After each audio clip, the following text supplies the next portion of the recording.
आज का पहला पाठ प्रेरित चरित अध्याय 15 पद संख्या 1 से 6। यह निश्चय किया गया कि इस समस्या पर यरूशलेम में प्रेरितों तथा पुरोहितों के साथ परामर्श किया जाएगा।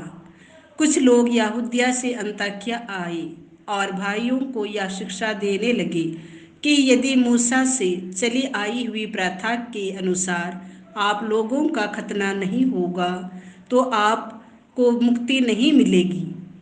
इस विषय पर पौलुस तथा बरनाबस और उन लोगों के बीच तीव्र मतभेद और वाद विवाद छिड़ गया और यह निश्चय किया गया कि पौलुस तथा बरनाबस अंताकिया के कुछ लोगों के साथ यरूशलेम जाएंगे और इस समस्या तथा प्रेरितों तथा पुरोहितों से परामर्श करेंगे। अंताकिया की कलीसिया ने उन्हें विदा किया।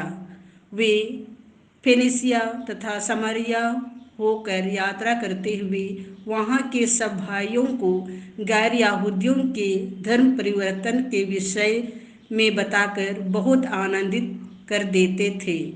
जब वे यरूशलेम पहुँचे तो कलीसिया, प्रेरितों तथा पुरोहितों ने उनका स्वागत किया और उन्होंने बताया कि ईश्वर ने उनके द्वारा क्या क्या कर दिखाया है। फरीसी संप्रदाय के कुछ सदस्य जो विश्वासी हो गए थे उठकर कहने लगे कि ऐसे लोगों का खतना करना चाहिए और उन्हें आदेश देना चाहिए कि वे मूसा संहिता का पालन करें।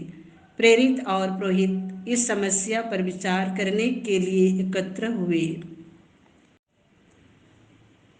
संत यूहन्ना के अनुसार पवित्र सुसमाचार अध्याय 15 पद संख्या 1 से 8। जो मुझ में रहता है और मैं जिसमें रहता हूँ वही बहुत फलता है। यीशु ने अपने शिष्यों से यह कहा, मैं सच्ची दाखलता हूँ और मेरा पिता बागवान है। वह उस डाली को जो मुझ में नहीं फलती काट देता है और उस डाली को जो फलती है छांटता है, जिससे वह गाय और भी अधिक फल उत्पन्न करे।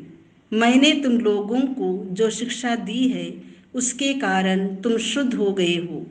तुम मुझ में रहो और मैं तुम में रहूँगा। जिस तरह दाखलता में रहे बिना डाली स्वयं नहीं फल सकती, उसी तरह मुझ में रहे बिना तुम भी नहीं फल सकते। मैं दाखलता हूँ और तुम डालियाँ हो। जो मुझ में रहता है और मैं जिसमें रहता हूँ वही बहुत फलता है, क्योंकि मुझसे अलग रहकर तुम कुछ भी नहीं कर सकते। यदि कोई मुझ में नहीं रहता तो वह सूखी डाली की तरह फेंक दिया जाता है।